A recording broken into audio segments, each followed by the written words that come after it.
നമസ്കാരം, എല്ലാ കൂട്ടുകാർക്കും എൻ്റെ യൂട്യൂബ് ചാനലിലേക്ക് സ്വാഗതം. ഇന്ന് നമ്മളിവിടെ തയ്യാറാക്കാൻ പോകുന്നത് ബീഫ് ഉലർത്തിയതാണ്. അതിന് വേണ്ടിയിട്ട് 1 കിലോ ബീഫാണ് നമ്മൾ കഴുകി വൃത്തിയാക്കി എടുത്തു വെച്ചിട്ടുണ്ട്. ഇതൊരു കുക്കറിലേക്ക് ഇട്ട് നമുക്ക് ആദ്യം ഒന്ന് വേവിച്ചെടുക്കാം.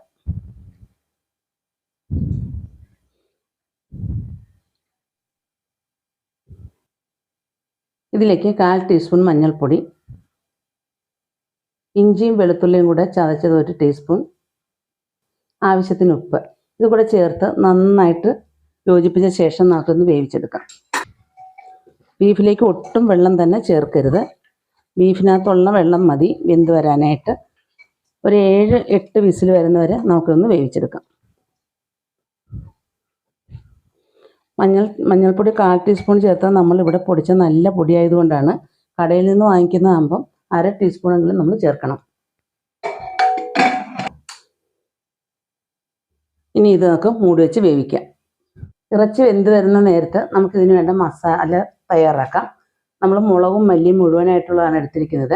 10-12 മുളക്, 2 ടീസ്പൂൺ മല്ലിപ്പൊടി, 1 ടീസ്പൂൺ കുരുമുളക്, 1 ടീസ്പൂൺ പെരിഞ്ജീരകം, 4-5 ഏലക്ക, കറുവപ്പട്ട, 3 ഗ്രാമ്പു, തക്കോലം, ഇത്രയാണ് നമ്മൾ എടുത്തിരിക്കുന്നത്.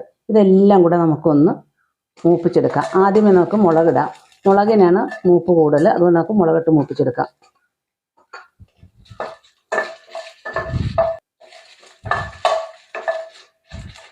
മുളക് പൊടിയും മല്ലിപ്പൊടിയൊക്കെ ചേർക്കുന്നതിൽ ടേസ്റ്റ് നമ്മൾ ഇതേപോലെ മുളകും മല്ലിയും മുഴുവനായിട്ടുള്ളത് വറുത്ത് പൊടിച്ച് ചേർക്കുന്നതാണ് കറിക്ക് നല്ല അതൊരു പ്രത്യേക ടേസ്റ്റ് തന്നെയാണ്. അതുകൊണ്ടാണ് അത് മുളകും മല്ലിയും മുഴുവനായിട്ടുള്ളവർ അതുപോലെ ചെയ്യുക, അല്ലെങ്കിൽ മുളകും മല്ലിയും പൊടി എടുത്താലും കുഴപ്പമില്ല.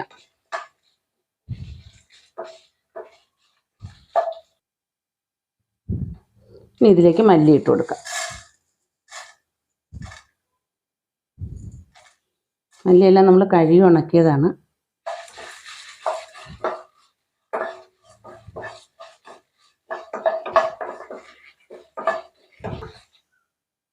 ബാക്കിയുള്ള ചേരുവ കൂടെ ചേർത്ത് കൊടുക്കാം.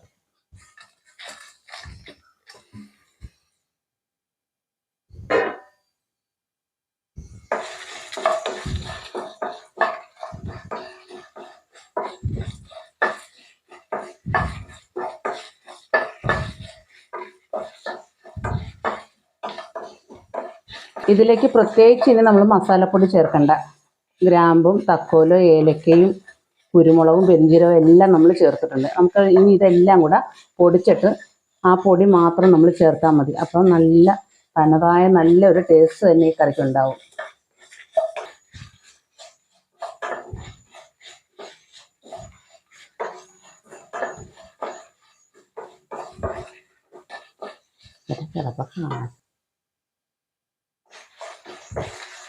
മുളകും മല്ലിയും മസാലയെല്ലാം നന്നായിട്ട് മൂത്തിട്ടുണ്ട്. ഇനി നമുക്കൊരു പാത്രത്തിലേക്ക് മാറ്റി വയ്ക്കാം. തണുത്തതിന് ശേഷം മിക്സിയുടെ ജാറിലിട്ട് പൊടിച്ചെടുക്കാം.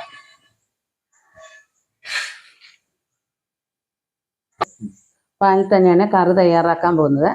അതിന് വേണ്ടിയിട്ട് പാനിലേക്ക് നമുക്ക് 2 ടീസ്പൂൺ വെളിച്ചെണ്ണ ഒഴിച്ചു കൊടുക്കാം.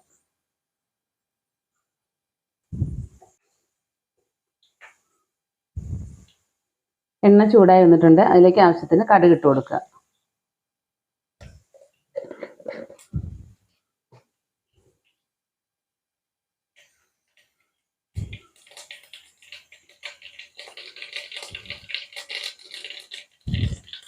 ബീഫ് കറി വയ്ക്കുമ്പോൾ നമ്മൾ അതിനകത്തേക്ക് തേങ്ങ കൊത്തൊക്കെ ചേർത്ത് കൊടുക്കണം. കുറച്ച് തേങ്ങ കൊത്ത് എടുത്തിട്ടുണ്ട്, അതുകൂടെ അതിനകത്തേക്ക് മൂപ്പിച്ചെടുക്കാം.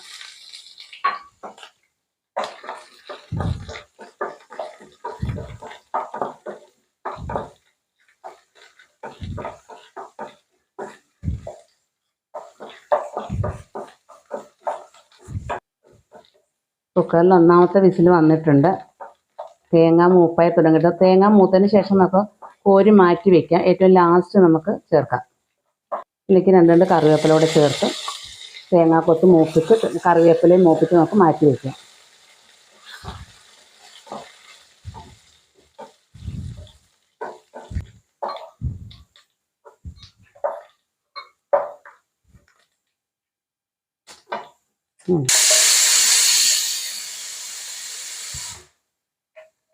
നമ്മൾ തേങ്ങാക്കൊത്ത് മാത്രമേ കോരി എടുക്കുന്നുള്ളൂ, എണ്ണ എടുക്കുന്നില്ല. ആ എണ്ണയിലേക്കാണ് ഇനി മറ്റ് ചേരുവകളെല്ലാം നമ്മൾ ചേർത്ത് കൊടുക്കാൻ പോകുന്നത്.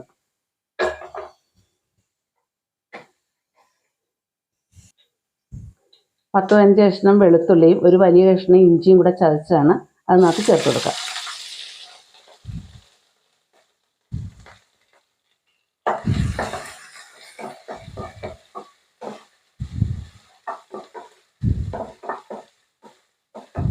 ഇത് നന്നായിട്ടൊന്ന് വാടി വരട്ടെ. വാടി വന്നതിന് ശേഷം ചുവന്നുള്ളിയും സവാളയും ചേർത്ത് കൊടുക്കുക. 250 ഗ്രാം ചെറിയ ഉള്ളിയും 2 മീഡിയം സൈസ് സവാളയാണ് നമ്മൾ എടുത്തിരിക്കുന്നത്. 4 പച്ചമുളക്, കറിവേപ്പില, ഇതെല്ലാം കൂടിയിട്ട് നമുക്ക് നന്നായിട്ടൊന്ന് വഴറ്റിയെടുക്കണം.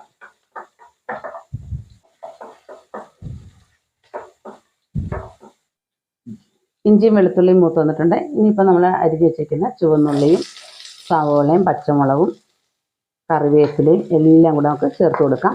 എന്നിട്ട് ഇത് നന്നായിട്ടൊന്ന് വഴറ്റിയെടുക്കാം. ഇതിലേക്ക് ലേശം ഉപ്പ് കൂടെ ചേർത്ത് കൊടുക്കാം. നമ്മൾ ഇറച്ചിക്ക് ഉപ്പ് ചേർത്താണ്, അതുകൊണ്ട് കുറച്ച് ഉപ്പ് ചേർത്ത് കൊടുത്താൽ മതി.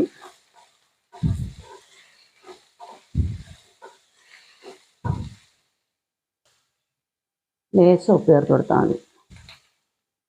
ലേശം മഞ്ഞൾപ്പൊടി കൂടെ ചേർത്ത് കൊടുക്കുകയാണ്.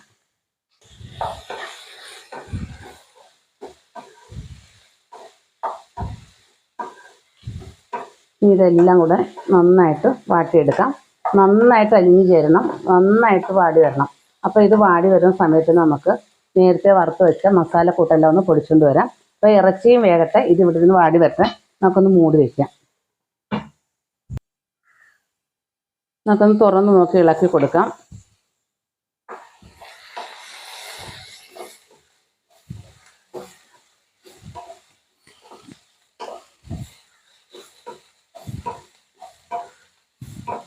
ഉള്ളിയെല്ലാം നന്നായിട്ട് വാടി വരട്ടെ. വെന്ത് അലിഞ്ഞു ചേരണം, എന്നാലേ നമ്മുടെ ഈ കറിക്ക് ടേസ്റ്റ് ഉണ്ടാകത്തുള്ളൂ.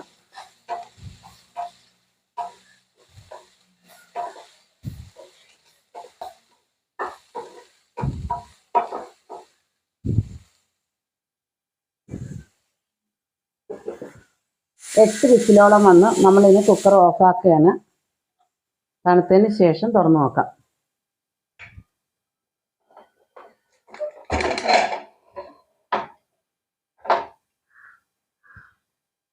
ഇറച്ചിയെല്ലാം നന്നായിട്ട് വെന്ത് വന്നിട്ടുണ്ട്. ഇനി ഇത് നമുക്ക് മാറ്റി വയ്ക്കാം.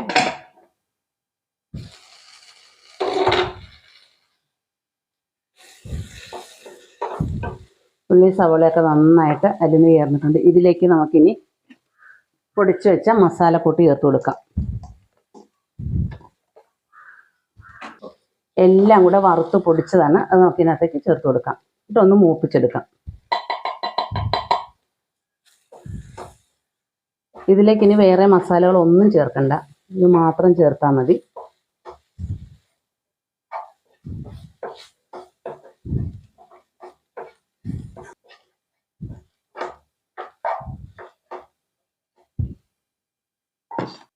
ഇതിലേക്ക് നമുക്ക് വേവിച്ച് ഇറച്ചി ചേർത്ത് കൊടുക്കാം.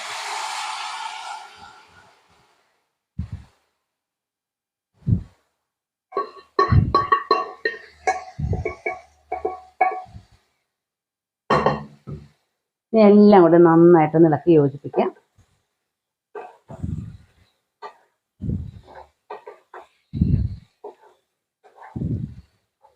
ഇനി ഉള്ളി എല്ലാം കൂടെ ഈ ഇറച്ചിയിലേക്ക് നന്നായിട്ട് പിടിച്ചു വരണം. അപ്പം അതുവരെ നമുക്കൊന്ന് മൂടി വെച്ച് വേവിച്ചെടുക്കണം. നമ്മൾ ഇതിനകത്ത് ഒട്ടും തന്നെ വെള്ളം ചേർത്തില്ല, കണ്ട ആവശ്യത്തിനുള്ള ജലാംശം ഇറച്ചിയിൽ തന്നെയുണ്ട്.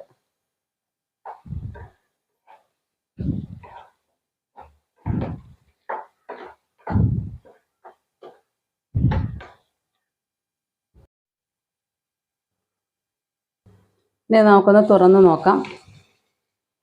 നമ്മൾ 2 പ്രാവശ്യം തുറന്ന് ഇളക്കി കൊടുത്ത് ഇപ്പം 10 മിനിറ്റോളം നമ്മൾ മൂടി വെച്ച് വേവിച്ച് ഇതെല്ലാം നന്നായിട്ട് ഉള്ളിയെല്ലാം നന്നായിട്ട് അലിഞ്ഞ് അതിലേക്ക് ചേർന്നിട്ടുണ്ട്, പറ്റി കുറുകി വന്നിട്ടുണ്ട്. ഇനി ഇതിലേക്ക് നമുക്കൊരു മീഡിയം സൈസ് തക്കാളി ചെറുതായിട്ട് അരിഞ്ഞതാണ്, അതുകൂടെ ചേർത്ത് കൊടുക്കാം. എന്നിട്ട് നന്നായിട്ട് ഇളക്കി മൂടി വയ്ക്കാം. ഒരു ലേശം കൂടി വറ്റി വരണം, അന്നേരമേ ഉലർത്തിയതാവത്തുള്ളൂ. കണ്ടില്ലേ?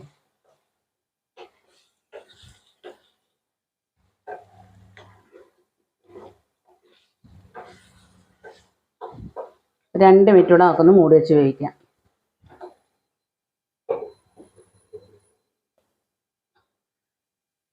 അപ്പം ഇന്ന് നമുക്ക് തുറന്ന് നോക്കാം.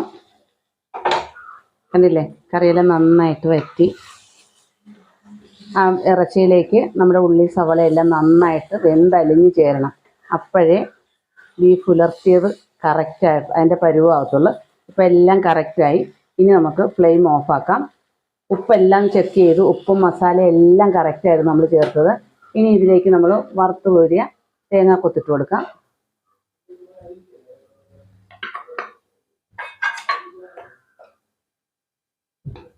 കുറച്ച് മല്ലിയില കൂടെ ചേർത്ത് കൊടുക്കാം.